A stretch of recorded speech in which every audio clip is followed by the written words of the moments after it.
Good evening and welcome to Postmark Filmworks series, Our Bridges, Stories from When. I'm Deborah Cathryn, a Campbell County artist and board member of Postmark. Our regular format for this series begins with a short reading from literature. Tonight's selection will be excerpts from chapters 4, 5, and 6, taken from a biography titled Sergeant York and His People, written by Samuel Kincaid Cowan. The copyright date is 1922 by Funk & Wagnalls Company. Sergeant Alvin York, the subject of the biography, was born in the rural community of Pall Mall, in what is now Fentress County, Tennessee. And portions of this biography include Sergeant York's own diary accounts of his exploits during the war. Sergeant York was born on December 13, 1887, and died at age 76 in Nashville on September 2, 1964. The family lived on a farm, and his father worked as a blacksmith. The 11 children had minimal schooling, and after his father's death, Alvin assisted the family by caring for the other children and worked as a blacksmith and, interestingly, drank heavily and got involved in fistfights until his religious conversion in a local Christian church in 1914. He was drafted in 1917 and went to France in 1918.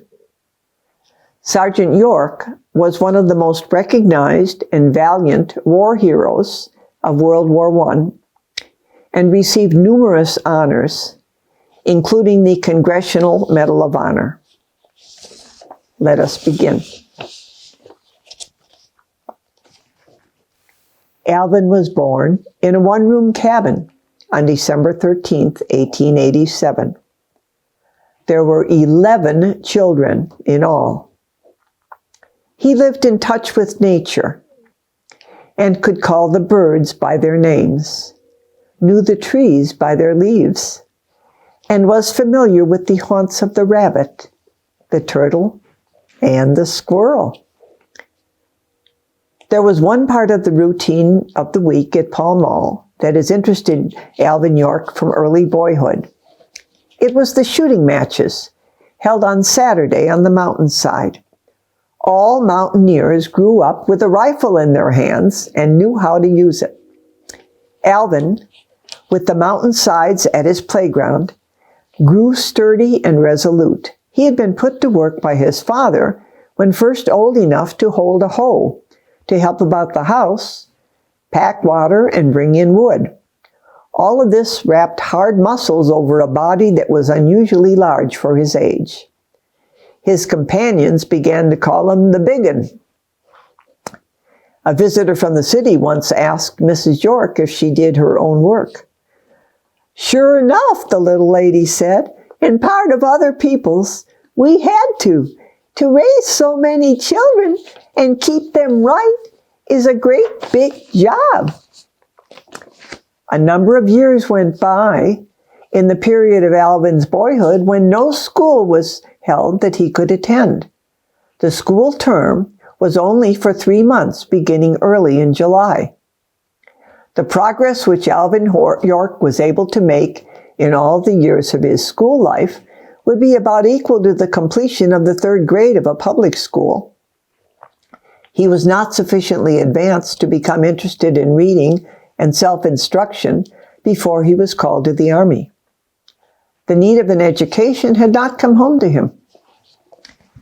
There was nothing pretentious about the home in which he was raised. It was but a cabin. The walls were papered with newspapers. That was to keep out the winter's wind. But over the windows were curtains of white muslin, and a scarf of it ran the length of the simple board mantel shelf. And in season, the blossom of some flowers swayed there. It was the love for his mother, his love of his home life in Pall Mall, and the sweetheart who was waiting for him there that called him back after he had gone out into the world and won fame. When Alvin went to war, he carried with him a small, red, cloth-covered memorandum book, which was to be his diary. He knew that beyond the mountains that encircled his home, there was a world that would be new to him. He kept the little volume constantly with him, and he wrote in it while in camp, on shipboard, and in the trenches in France. It was in his pocket while he fought the German machine gun battalion in the forests of Argonne. The book, with its records, was intended for no one's eyes but his own, yet painstaking, using ink. He had headed the volume, "A History of Places Where I Have Been." When he left his home at Pall Mall, he reported to the local recruiting station at Jamestown, the county seat. He was sent to Camp Gordon, near Atlanta, Georgia, and reached there the night of November 16th, 1917. His diary runs, "I was placed in the 21st Training Battalion. Then I was called the first morning of my Army life to police up in the yard all the old cigarette butts, and I thought that was pretty hard as I didn't smoke, but I did it just the same." His history tells in one sentence of months of his experience and training with the awkward squad and of his regimental assignment. "I stayed there and done squads right and squads left until the 1st of February, 1918. And then I was sent to Company G, 328th Infantry, 82nd Division." This was the All-America Division, made up of selected men from every state in the Union, and in its ranks were the descendants of men who came from every nation that composed the Allies that were fighting Germany. In his notes, Alvin records temptations that came to him while at Camp Gordon. "Well, they gave me a gun, and oh my, that old gun was just full of grease, and I had to clean that old gun for inspection. So I had a hard time to get that old gun clean, and oh, those were trying hours for a boy like me, trying to live for God and do His blessed will. Then the Lord would help me to bear my hard tasks. So there I was the homesickest boy you ever seen. He was keenly observant of all that went on around him in the training camp. And so accurate were his observations that the officers of his regiment looked upon him as one, by nature, a soldier. And they said of him that he always seemed instinctively to know the right thing to do. Back in the mountains, he had had little opportunity to attend school, and his sentences were framed in the quaint construction of his people, and nearly all of them were ungrammatical. There were many who would have regarded him as ignorant. By the standards that hold that education is enlightenment, that comes from acquaintance with books, and that wisdom is a knowledge of the ways of the world, he was. But he had a training that is rare, advantages that come to too few. From his father, he inherited physical courage. From his mother, moral courage. It was while at Camp Gordon that he reconciled his religious convictions with his patriotic duty to his country. The rugged manhood within him had made him refuse to ask exemption from service and danger, on the ground that the doctrine of his church opposed war. But his conscience was troubled that he was deliberately on the mission to kill his fellow man. In behalf of his mother, who, with many mothers of the land, was bravely trying to still her heart with the thought that her son was on an errand of mercy, the pastor of the church in the valley made out the strongest case he could for Alvin's exemption, and then sent it to the officers of his regiment. Major Danford, who was then the captain of York's company, sent for him. They explained the conditions under which it were possible, if he chose, to secure exemption. They pointed out the way he could remain in the service of his country and not be among the combat troops. They brought out many facts about the war that the Tennessee mountaineer had not known. York did not take the release that lay within his grasp. Instead, he thumbed his Bible in search of passages that justified the use of force. So the morning of the 8th, just before daylight, we started for the hill at Châtel-Chery. Before we got there, it got light and the Germans sent over a heavy barrage and also gas. And we put on our gas masks and just pressed right on through those shells and got to the top. So you can see here in this case of mine where God helped me out. I had been living for God and working in church work some time before I came to the Army. I am a witness to the fact that God did help me out of that hard battle, for the bushes were shot off all around me and I never got a scratch. By this time, he wrote, the Germans from the hill was shooting at me. Well, I was giving them the best I had. When I seed a German, I just touched him off. The letters written home to his mother during this period show him basically unchanged. These letters, usually 2 a week, were the same as those he had been writing all the while. In them were but few references to himself. It was only through others that the mother learned of the honors given to her son in France. At the beginning of each letter, he turned to inquiries about home. Out of his pay of $30 a month as a private soldier, he had assigned $25 of it to his mother. He wanted to know that the remittances had reached her. 2 brothers had married and moved away. He wanted news of them. 2 other married brothers, while still living in the valley, were not at the old home. He wanted every detail about their crops that told of their welfare. His most valued personal possession was 2 mules. Were the younger brothers keeping those mules fat?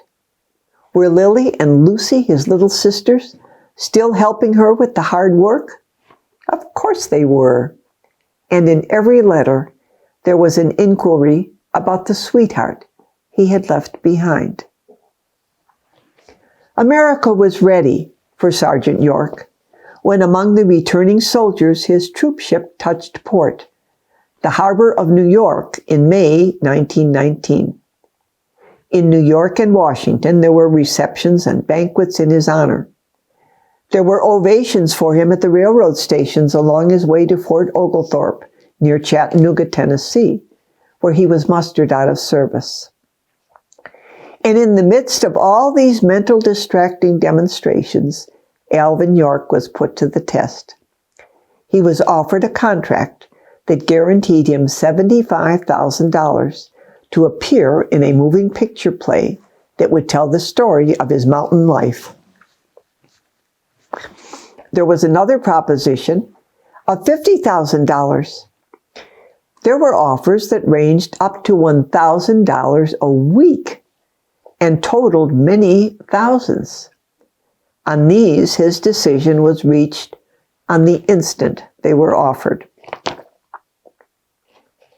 The past in Sergeant York's life had been filled with hard work and hardships. The present was new, the future uncharted. But to him, there was something in the voices of the people who were acclaiming him that was not for sale. The welcome home for him at Nashville by the people of Tennessee will long be remembered among the public demonstrations of the state.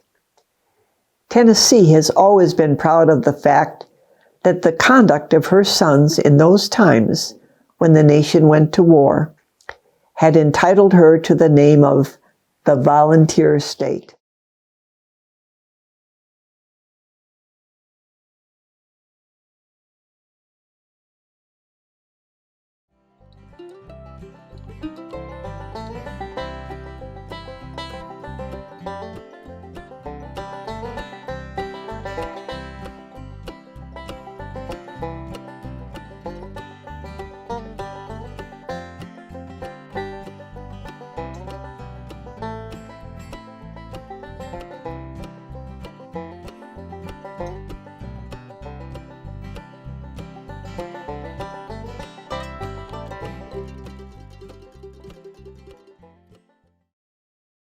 They took me into the Army, and my brother went in the Army and went overseas, went to Germany, France and Germany, and that's where they sent me. And as I got on the ship to go across, they handed me a letter that I had written him, and he got it and it wrote deceased on that, and given me the letter, and so he passed away. I don't know how he died or what happened to him. Nobody didn't know, because they marked his grave, and some people that we knew went over there looking, and they found his grave in France, and they sent it back for us and wanted to know, did we want them to ship him home or just leave him? And he had already said and told his mom and dad, if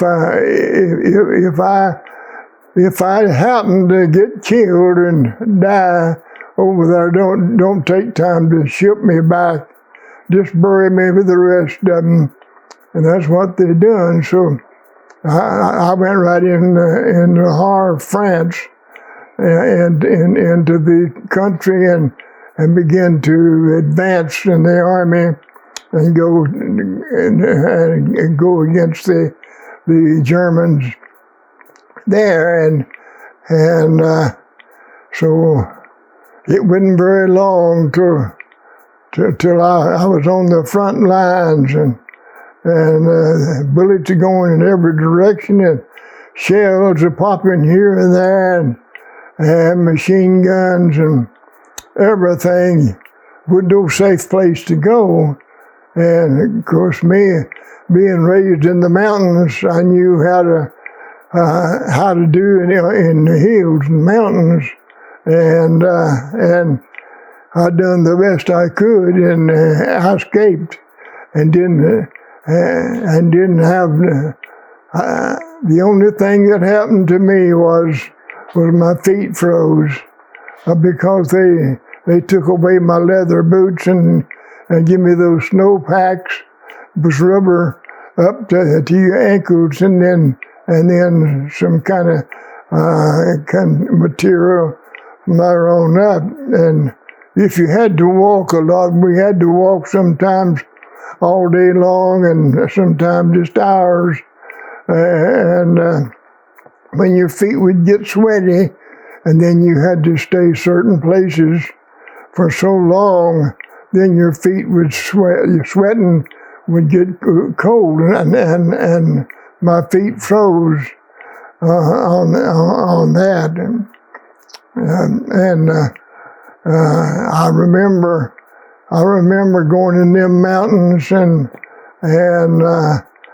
cold. Oh mercy, it was cold, and generally in the mountains, much leaves and grass and all of that. They don't freeze the ground much in there, but at that time it about 18 inches deep or sometimes more, according to the thickness of the droppings of the leaves and everything like that. But I stayed on that, and that's the only thing that really happened to me was my feet froze. And 47 days I went without taking a bath, without shaving, without washing my face, and because we was in the mountains, and they brought in the supplies when they could in jeeps and four-wheel drive and give it to us, and so that's where I learned to listen and to learn how to do by being raised in the mountains, and most of those soldiers were from cities or towns or didn't know nothing about how to get through the mountains and everything and be safe. So that's the only thing that happened to me, and they shot at me for I don't know how many kinds of guns, and strafed at me with first jet planes I seen.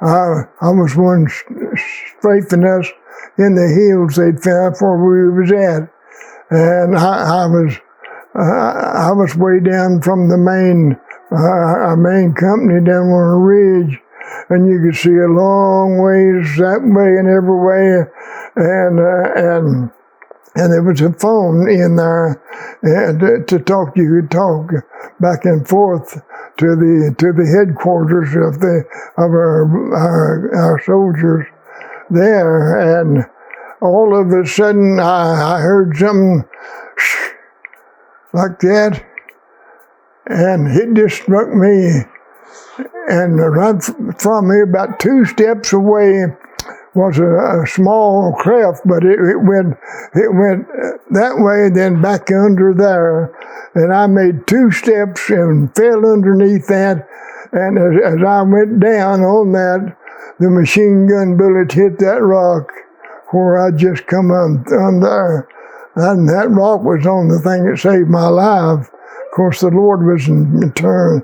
I wasn't a Christian at that time, but I knew how to pray. And like one of the fellows said after it was all over, he said, I never did get scared and I never did pray. I said, you just told me a lie. He said, what do you mean? I said, when you're facing death and you ain't ready to go, you're going to do either one.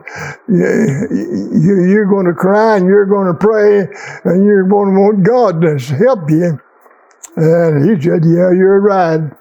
But then after the war was over, and it was a glad day, I'd let us get on the ship and then come back to the States. And I got so sick going over there. Boy, if you ain't never been sick, don't ever get seasick. That's the awfulest thing. And I wouldn't have cared if we sunk because it wasn't no use living like that, But I got in about 2 days to France, and with the air coming off of the land on there, and when you could get up on the deck of the ship and everything, and that air hit you, that sickness left you like lightning. I mean, it's that quick. When it hit you, your sickness was gone. Yeah, and I said, boy, I wish somebody would turn the fan on in the middle of that ocean, because I could have used it there a whole lot better. Yeah, so all those things, and the Lord seen me through that, and I promised Him, I said, Lord, if you save me and protect me and keep me till I get home, I'll serve you.